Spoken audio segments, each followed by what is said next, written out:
Hey guys, it's Faye from SolarFlow and I am back with an all new video. Today's topic is a deep dive behind the veil energy read on a singer named Cassie and a music mogul and producer by the name of P Diddy. So if that sounds good to you, please stick around, and if not, I'll catch you at another video.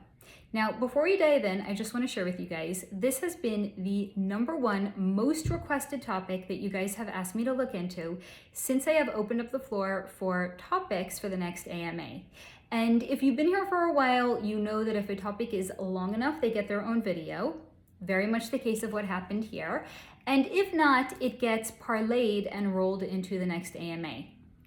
Now, if you're new here and you want to get in on the topic of conversation and you want me to look into something in particular, please head over to the community section where you can get involved in the conversation over there. Now, with that in mind, let's dive in. Now, in case you're living in another country, or in case you just don't really watch the news or read newspapers or anything like that, and you're wondering why this is the #1 most requested topic, I'm going to be talking a little bit about the three-dimensional facts in this case. Then I'm going to be doing the energy reading on them, and then I'm going to talk about why this is coming out just now, because it's not random. This is a piece in a much larger puzzle. So, why are we even looking into them? Why are they the most #1 requested topic at this time? And that is because a couple of weeks ago, a young singer by the name of Cassie filed a lawsuit against Sean Combs, who is also known as P Diddy, Diddy, or Puff Daddy, in which she had alleged years of him controlling her, abusing her, physical and otherwise, as well as allegations of prostitution and human trafficking. These are really, really big allegations, right? And that within itself is not notable. I mean, it's notable that somebody so big and well-known would have these accusations levied against them. But to me, one of the most notable things is that they actually had settled a day later. And that kind of got me thinking, well, if they were able to settle a day later, why did she even bring a suit? Like, were they not in negotiations prior to this? Like, the whole thing just didn't make any sense to me. Was he blindsided? Did he not know about this? And that kind of got me thinking along the lines of, like, what's really going on here? What's really going on behind the veil? That's what we're going to be exploring. Now, how did these two come to be involved? So Cassie is a singer, and she had met Diddy in 2005 when she was 19 years old and he was 37. That's maybe unremarkable, but it's actually very notable, because anytime you have a very, very large age difference between two people, the way that it's going to manifest in the 3D world is there's also going to be an imbalance of power between both of these people. So before we even get into any of the energy reading of what's going on here, yes, it's very notable and it's very meaningful that he was significantly older than her.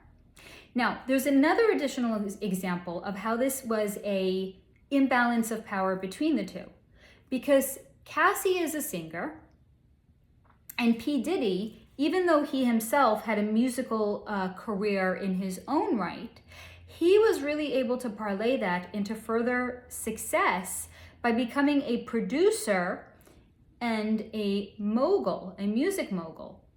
And to date, he actually has an estimated net worth of $1 billion with a B, an estimated net worth of $1 billion. Forbes has estimated that he has an annual income of $90 million. Even back then, in 2005, through the duration of the relationship, which ran until about 2015, there was a huge imbalance of power between these two. He's a very successful and well-to-do music mogul. She was a singer. And he was also significantly older than her. So I'm just going to point these things out to you in advance before we get into the energy reading, right? Do with it what you will. Now, as soon as I had connected to Cassie's energy, oh, and also before I dive in, I'm just going to share with you guys that I have looked into P Diddy in the past. He has been a topic of curiosity from you guys, from my community members, for quite some time. And I have looked into him on at least 2 prior separate occasions and have done segments with him in 2 prior AMAs. So this is not going to be where we're doing like a complete analysis of who P Diddy is. This video is very much just focused on Cassie and P Diddy and the energetic interplay between the 2 of them. So if you want to go back and you want to watch those segments and you want to explore, was he perhaps involved in the untimely passing of Biggie Smalls? And what was his relationship like with J-Lo? Those are topics that have been explored in previous AMAs, and I have linked them down below if you do want to go back and you do want to watch them. But this video is not that. We're really going to be focusing on the energy of Cassie, the energy of P Diddy towards her, as well as some curiosities in terms of this whole thing with the lawsuit and that it was settled a day later. Because even though that might seem rather unremarkable, when you're a celebrity of this scale, you can kind of live in a little bit of an echo chamber, where if you don't want something that's going to harm your reputation to come out, that can be very easily suppressed. So it's notable that this came out at all. And we're going to be exploring that later on at the end of the video. All right, now let's get back to Cassie. So as soon as I had connected to Cassie's energy and I started looking into her, there was fear radiating off of her. So imagine, if you will, the way it feels if there's lightning that strikes the ground. The entire area around it is going to be hot, and it's going to be like, it's going to feel like it's full of static electricity. You don't have to be an energy reader to feel that. If you are in the location where lightning has struck, you will know and you will feel it. But now imagine we're going to replace the way that the environment feels after there's been a lightning strike or a lightning bolt striking the earth there. We're going to replace that with fear, because that is how vivid and that is how palpable the representation of fear was that was all around Cassie at the time that I connected to her energy. There was fear radiating off of her, and it encased her. And in fact, her whole existence, for the duration of the time that she was with P Diddy, she was ensconced in fear. That's the word that came in, ensconced. This is also another reason why I use notebooks, because if a particular word comes in, it's not mine to take leisure with. It's not mine to like extrapolate or try to think like, what did she mean by this? No, she very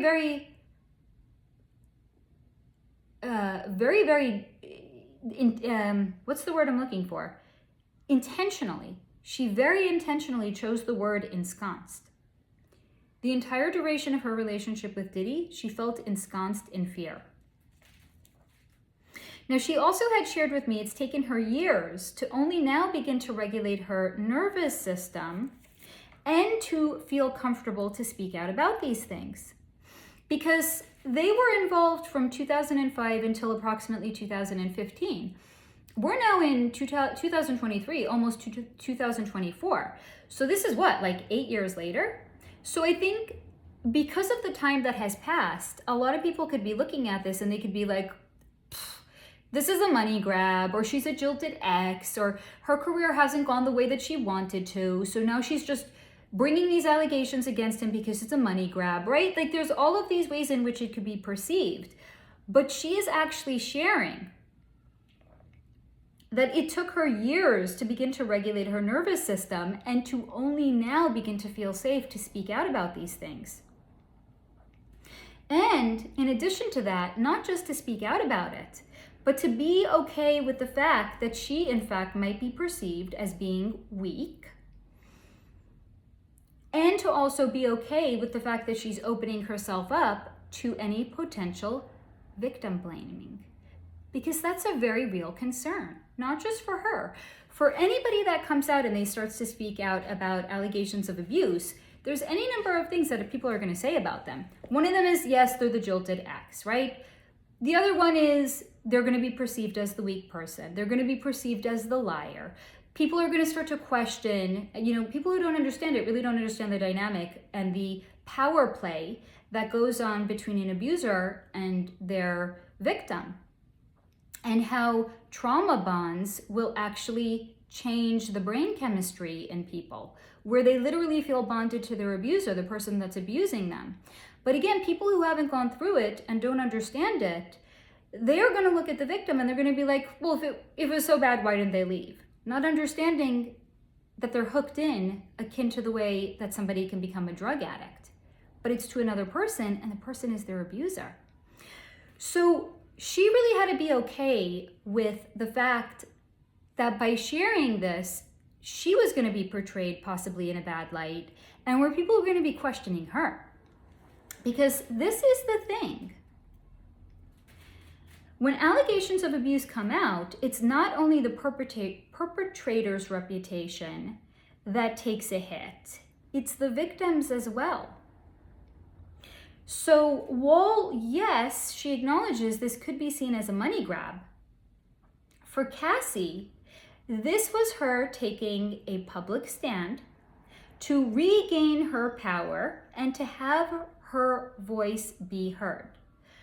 But more than that, to have her voice be heard and to have this stand as a warning, a very public warning to anyone and that may either decide to engage in a romantic relationship with Diddy or a professional working endeavor as well. And here's why. So Cassie had shared with me the way Diddy came in and how that changed over time and how it resulted with her feeling as if part of this ensconced feeling that she was in fear was as such. Imagine, if you will, standing on one side of a swimming pool. You're on one side. You're in the pool all by yourself. So if you're in a swimming pool all by yourself, you would have this expectation that the water would be calm and the water would be still. You're the only one in the swimming pool. And anything that happens with the water is only because of your movements. But imagine, if you will, you're on one side of the swimming pool and someone was on the opposite side of the swimming pool. And imagine the person that was on the opposite side of the swimming pool was jumping up and down. Or they were trying to create waves by pushing the water over to you. Maybe they've even jumped into the swimming pool itself, which is going to create a large force of momentum of the water that is directed directly at you. This is what had happened in their relationship between Cassie and Diddy. She was alone in a swimming pool, surrounded by water being a representation of emotions, with the expectation that the water was going to be calm and the water was going to be still. But then slowly he had come into her life and they had started this relationship. And very slowly there was this introduction of the waves, right? She was alone in the pool, now somebody else was in the swimming pool with her. So there was a slow introduction of the waves that were being pressed over to her. And she got used to those waves. But in time then, it wasn't just where there was this external person that was creating waves, they were starting to create larger waves. But she had already become immune to the little waves. And this person was creating larger waves. To the extent of the point where these large waves weren't just like lapping up against her and then retracting and retreating, but where the waves had become so big that they were all-encompassing. Not just lapping up against her, they would lap up against her, they would splash back down upon her. Lap up against her, go around her, splash back down upon her. So this is again very much to kind of drive this point home of why she felt that she was encased in fear, because she had become immune to the little waves until they had become bigger waves, until she was completely engulfed in the waves. The waves, again, in this case, were representing her emotions, and how her emotions had been compromised and interfered with by another person, in this case, Diddy. And this is her sharing why she actually hadn't left, even though it was getting worse and worse and worse. She got used to the little waves, then they got bigger, then it was all encompassing. And it was like she didn't even have a chance to realize what was happening until she was all in.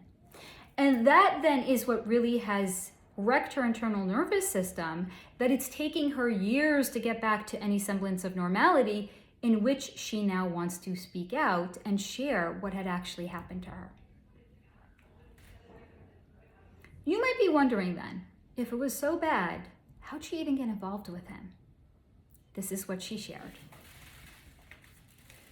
In the beginning, Cassie adored P Diddy, and being with him felt like a dream. In fact, she also observed the way in which other musical artists that were either signed under him or were working with him and he was producing their record, she observed the way in which they too viewed Diddy and the way in which they interacted with him. It was a dream. And here's why. The way that P Diddy first comes in is very much like that. Dreamlike. Because he's all positive vibes, positive energy, and if you want to work with him on a professional level, he has a proven past track record that supports that. So how could it be anything but a dream to work with him? He's P fucking Diddy. Plus, if you were working with him, he kept it cool, he kept it real, and he was professional, but it was a chill kind of professional, not like a stuffy, old school kind of vibe that young artists don't really know how to interact with or work with. This is like P fucking Diddy, music mogul. He has a proven track record of making people incredibly successful. Plus, he's chill, he has positive vibes, he keeps it real, he's professional, but not stuffy professional. It felt like a dream for any young artist to be working with him. And it was like that for a little while, maybe a slightly longer while, until Puff began to change. Except you realized at the end, this is Cassie sharing this, he never actually changed. He just dropped the facade. And it wasn't where the dream had suddenly turned into a nightmare, but you realized the dream was the illusion all along. So he dropped his facade, and she began to see him for who he genuinely and truly was. And he could be scary, incredibly scary, demanding, and demeaning. And he could cut her down to size with a glance or a comment. And the worst part was, she never actually even saw it coming, because he was so cool. Cool, not cruel. He was so cool. And he came in and he was all positive vibes and positive energy. She never even saw it coming, and neither did the other artists that were working under him either. So he could be cool until he wasn't. He could care about you until he didn't. And he could cheerlead for your success, or it seemed like he was cheerleading for your success, until you realized he had never been cheerleading for your success at all. And it was just a game to him, and you were just his toy. But that came later, so much later. Because in the beginning, he came in as the presentation of a dream, either as a partner or a record producer. And as a partner, he would come in and he would be the most perfect partner you ever had. Kind, caring, considerate, putting you above himself, putting your needs above, or seeming to put your needs above his own needs. And if he was your record producer, he would present to you this dream. But what was the dream? It was your ultimate success, or whatever it is that you wanted to achieve by being in the music industry. And he would present it in such a way that it was so vivid that one could practically see it, taste it, touch it. And it wouldn't then be hard for them to get swept up into it. And so the person became hooked. They were either hooked in as a romantic partner with the presentation of him being the ultimate partner or the ultimate boyfriend, or being the ultimate record producer. And because the dream felt so vivid and felt so real, it seemed inevitable and like it was only a matter of time until it came to be a reality. So you would then therefore go along with whatever it is he asked of you, whatever the it was. Except here's the thing.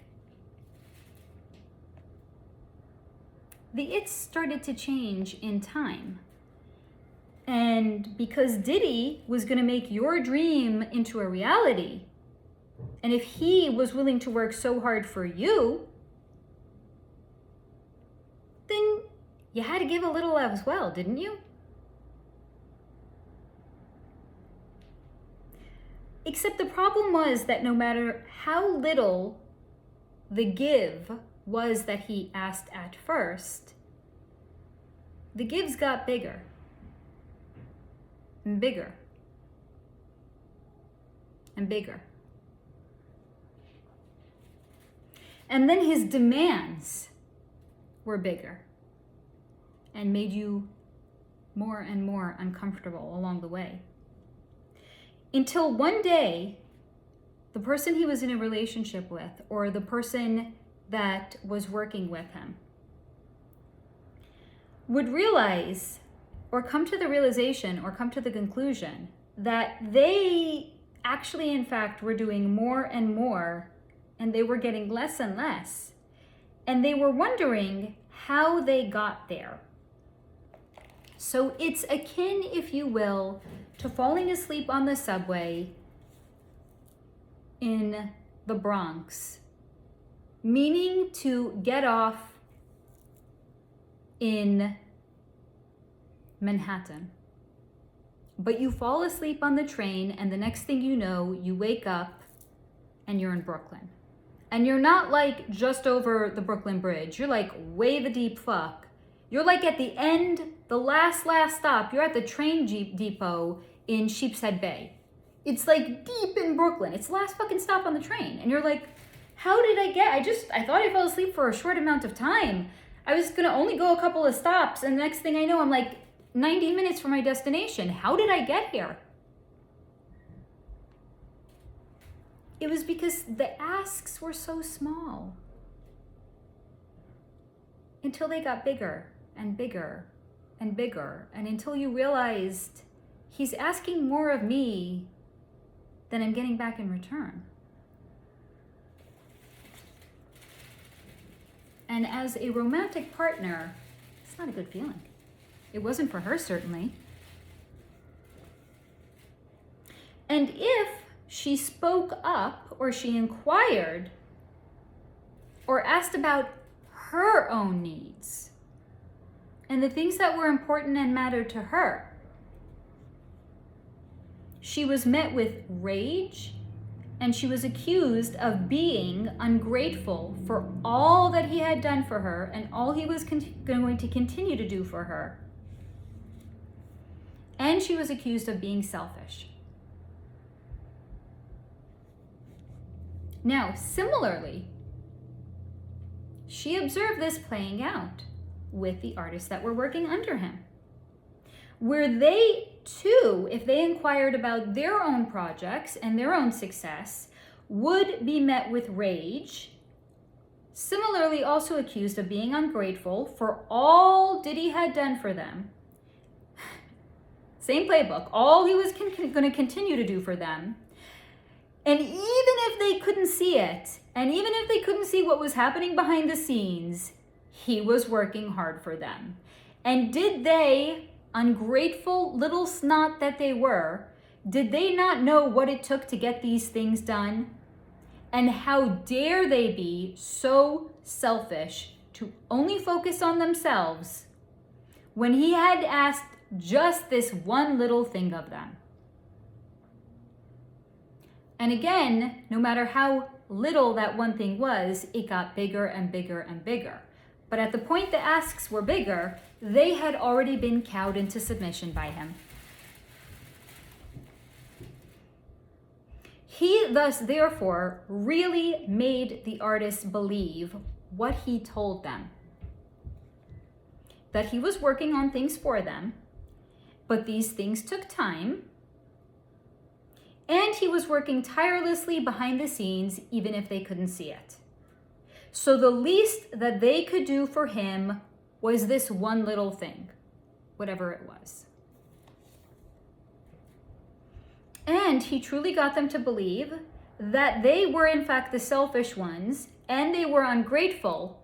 Here's the kicker: if the ask of what he was asking of them made them feel uncomfortable, or it crossed some sort of boundary, or it made them feel like they were abdicating essential parts of themselves. But he was an expert at routinely making people abdicate essential parts of themselves for shits and giggles. He loved to watch people squirm. He loved to watch people cower and avert their eyes because of how he made them feel, and because of how his requests made them feel, if it made them feel uncomfortable.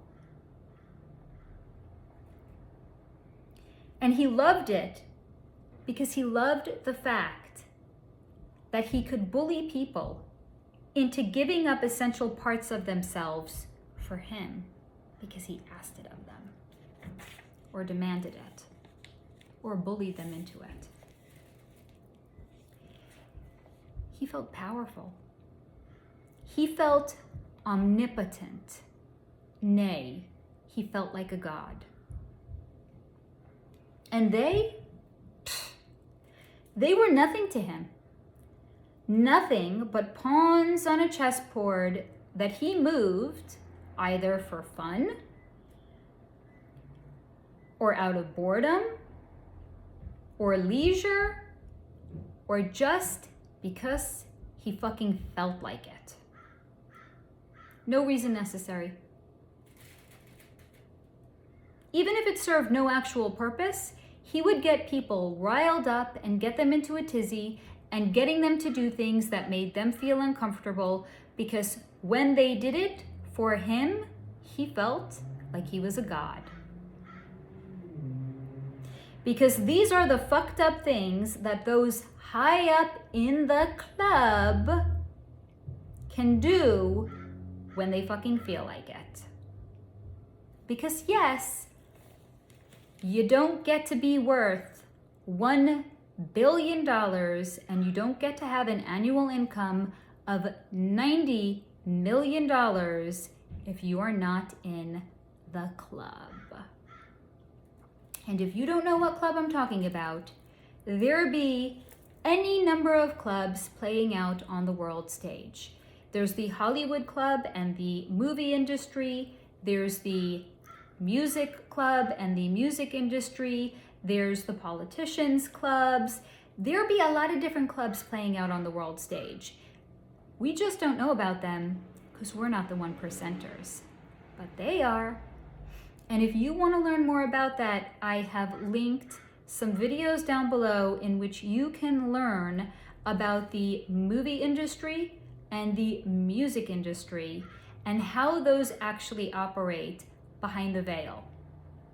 Because the way we have been led into believing one breaks into the industry is as such.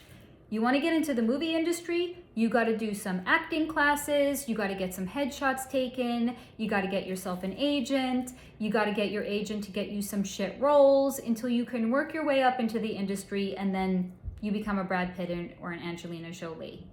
Well, in fact, there are gatekeepers into the industry, and you do not get to be a household name unless you join the club. And yes, there is such a kind of club as well in the music industry.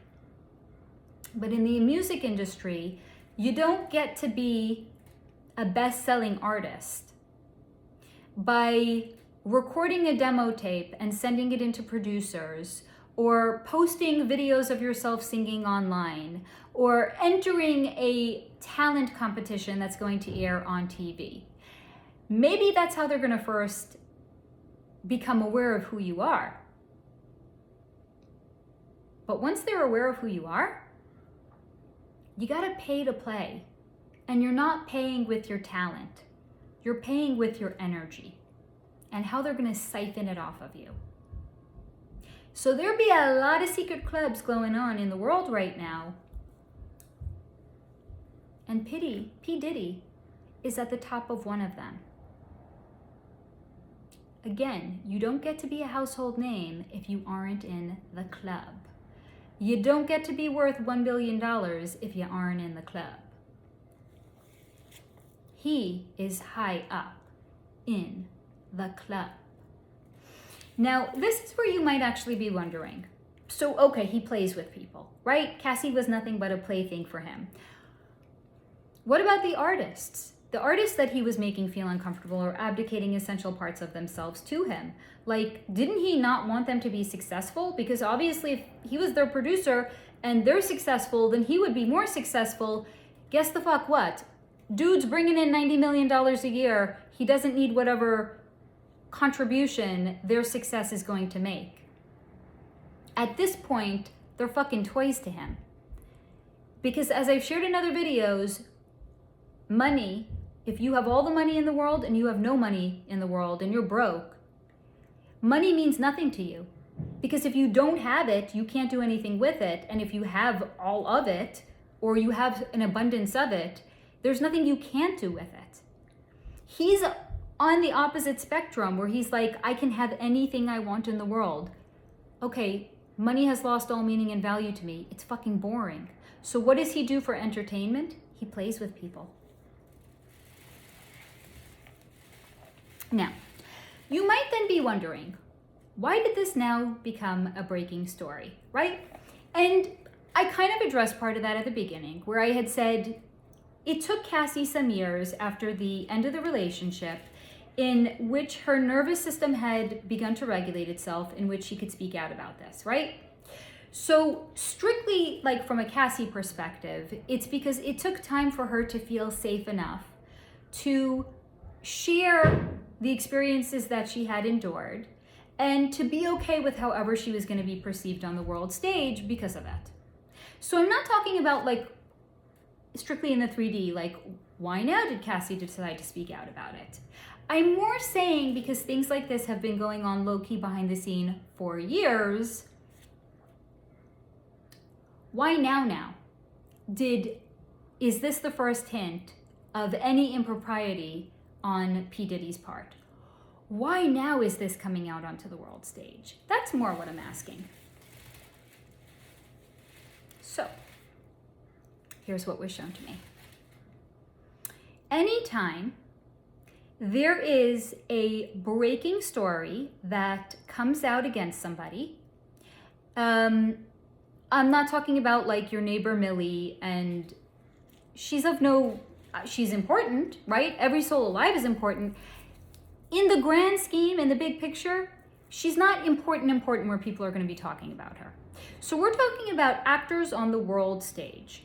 So anytime there is a story or an article that is released onto the world stage where it's capturing our consciousness and it's something that we're speaking about, like we're speaking about this right now, like how this was the most requested video, how everyone was talking about this a couple of weeks ago.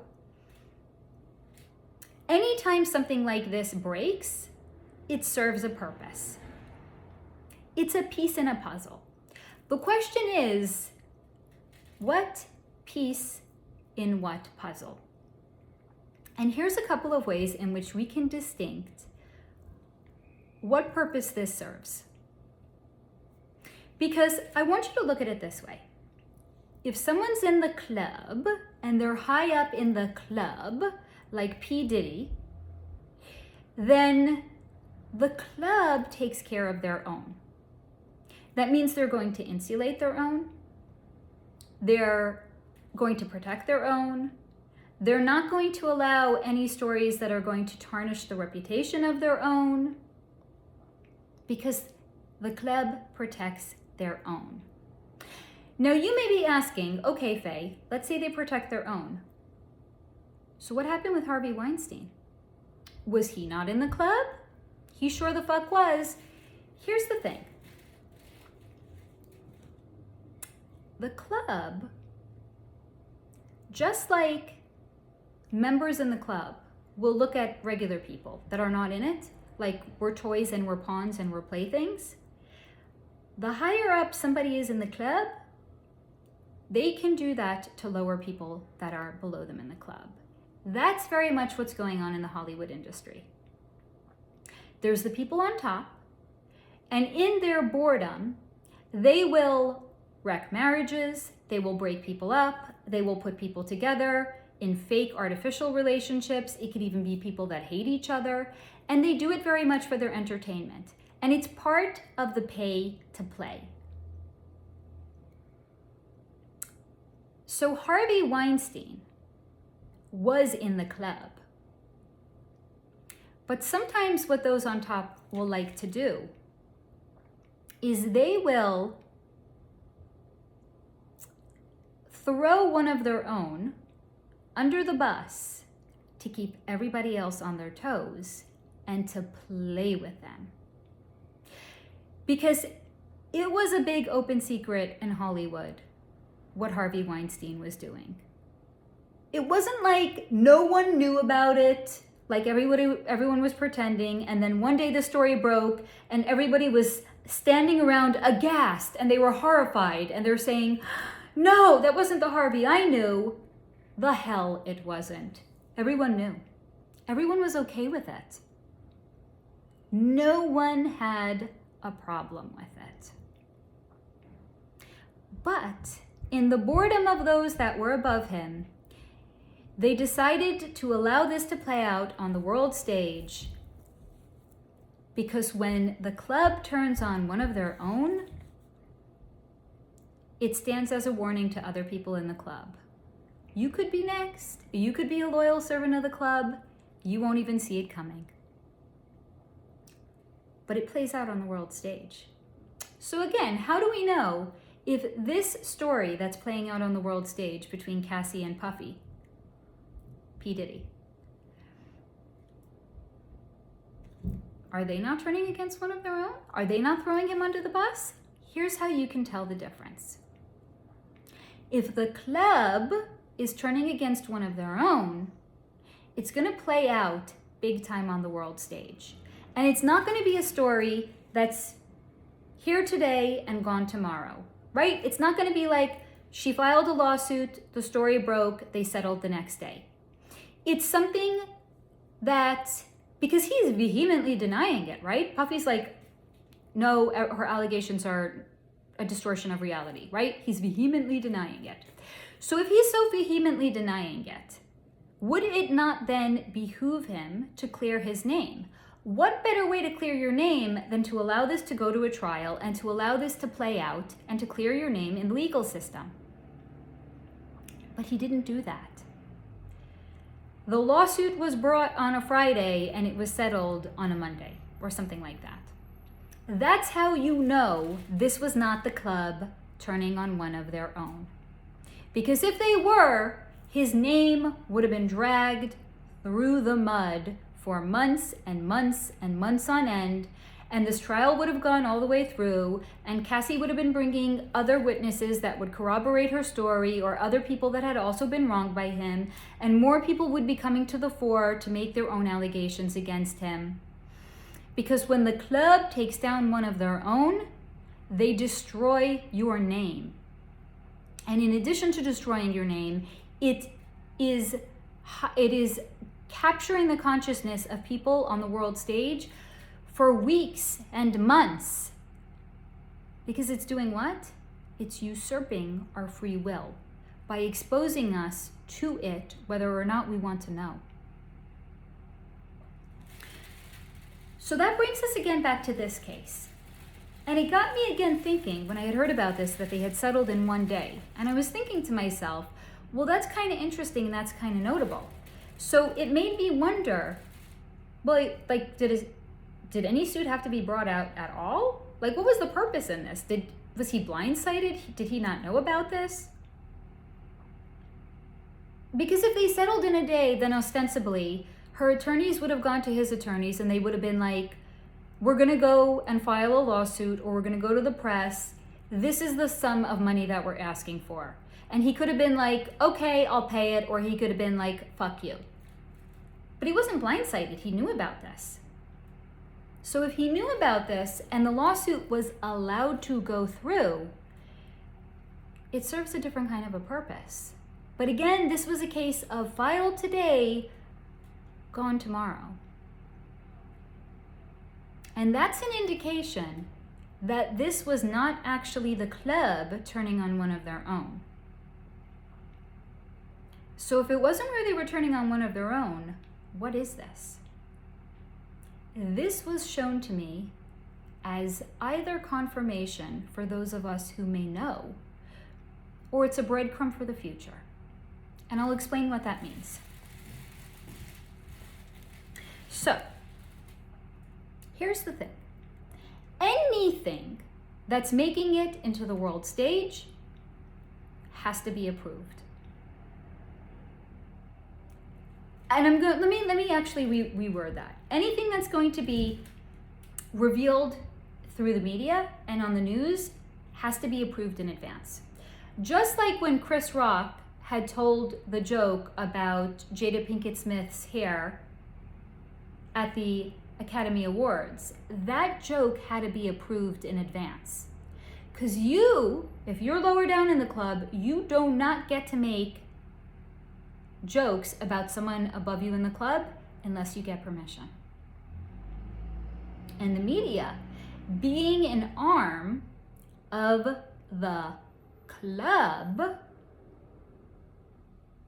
they don't get to reveal things like this if they didn't get the okay. Because they're a propaganda tool of those that run the Hollywood Club and the music club. There's a club above all of them. So for something like this to have been revealed, happened with consent. Now, who was consenting yet? And what was the primary purpose here? So anything that is revealed about a celebrity or a person that's actively involved in the world stage, or someone that's a household name, anything that is revealed about them of a negative light or that can arouse suspicion about their character is, and it's not something that's taking over the airwaves, right? Here today, gone tomorrow, is a breadcrumb for the future, and it is also a tell.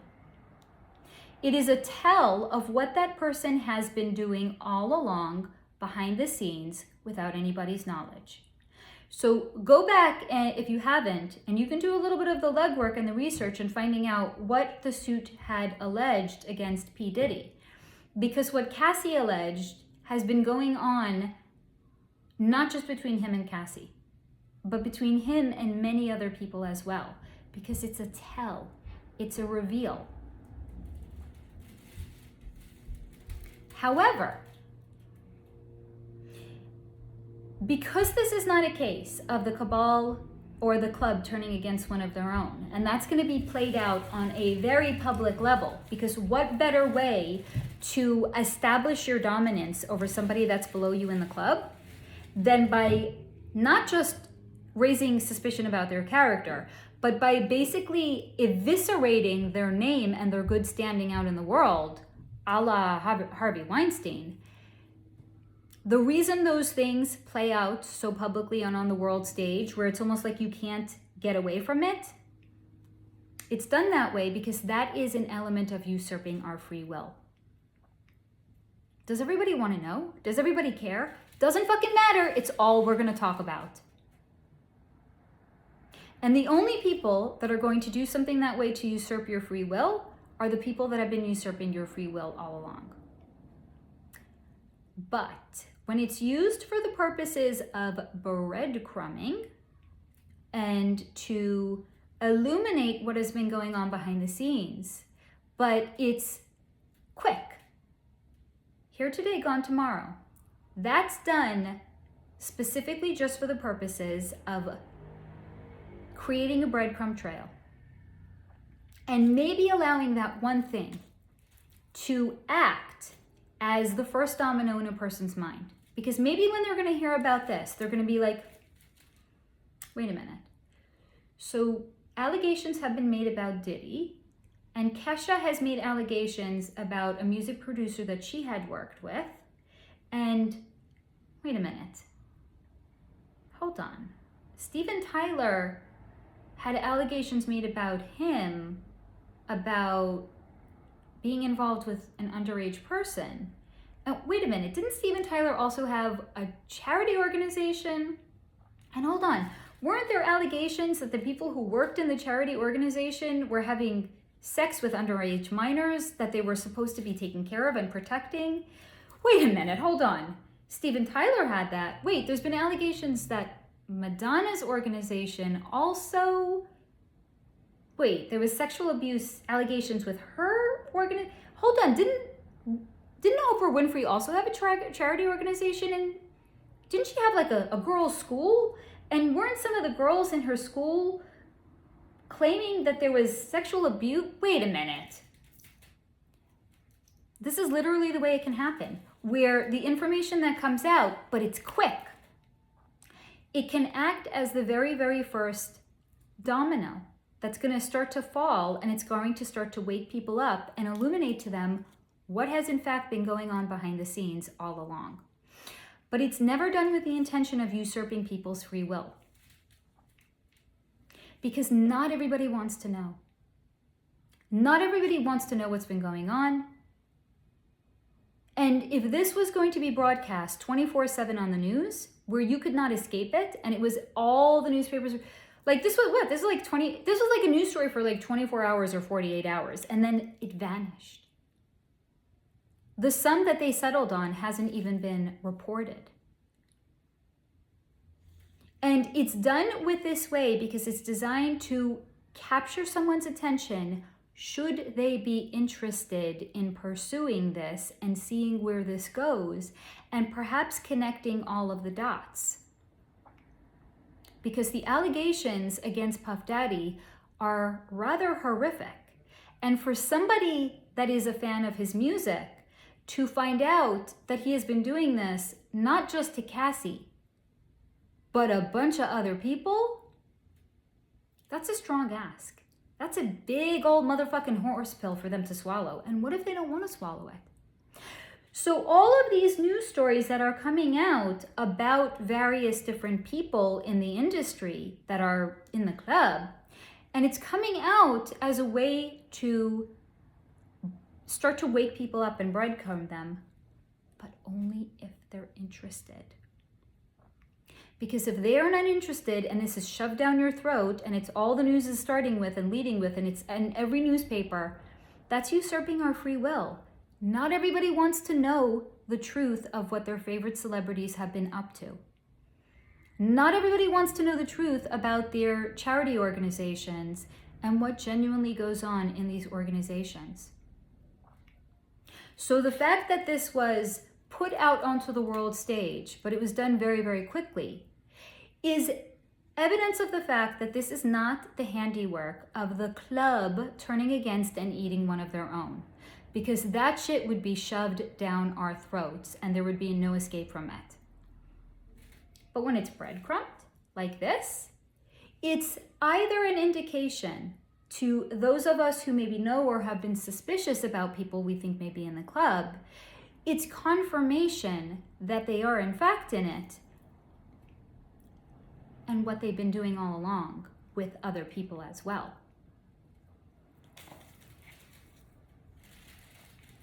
But in addition to that, this is also a breadcrumb, or it's confirmation, or it's letting us know, without letting us know because it's not playing out on the world stage, of what crimes they have been committed and what has happened to them as a result of it. But it's not done where it's a leading story on the news, because again, that would usurp our free will. And not everybody wants to know the truth. So it has to be presented in a way in which if somebody is interested, it captures their attention, and that then serves as the very first domino that starts to knock all of the other dominoes down. But it's not done in an overt way, because different things wake different people up, and it's different for everybody. So for one person, this may be the first domino that's going to fall down and connect them to all the other allegations that have come out about other celebrities. And then getting them to think about, Oprah had one also, and hold on, wasn't Oprah friends with John of God? Wait, and she was friends with John of God and she was friends with Harvey Weinstein. Well, we know what Harvey Weinstein was up to. What was John of God up to? Wait a minute. Someone's doing research. John of God was a healer. He was claiming to be a healer, but wait, now he's in prison because there's all of these allegations of sexual impropriety against him? Hold on. Oprah didn't know about this? Done to cast these people in a certain kind of a light. Now, if you are also new here and you are unfamiliar with who John of God is, he was in a previous AMA as well, and I have linked that one down below if you want to go back and you want to watch that. And this is not the whole sum of what had been going on with John of God, but basically, one such thing that has come out in my energy reading of him was that he had a harem of women, and the officials in his town knew what was going on, because the officials in the town were coming and they were partaking in what these women that were held there against their will, I can't even say were offering, because they were held there against their will. So what these women were being subjected to, the officials knew about it. So if the officials knew about it, it wasn't again like, surprise, a big fucking reveal, a big fucking break, no one knew about it. It's like Harvey Weinstein. It was a big fucking open secret. Everyone knew about it. You're only useful to the club until you're not useful any longer. And then they kick you to the curb and your fall from grace is extreme and over the top and magnificent, and it usurps people's free will because you know too much about it that you don't even want to know about it. That's another way in which you can always tell. If something breaks, is it big, overt, and over the top, or is it here today and gone tomorrow? Here today, gone tomorrow is a breadcrumb for us. Big and over the top and overt, that's a sign that the club is eating their own. So because these things are being dripped out for all to see, but only if they want to, because again, it's being done without usurping anyone's free will, because free will reigns supreme.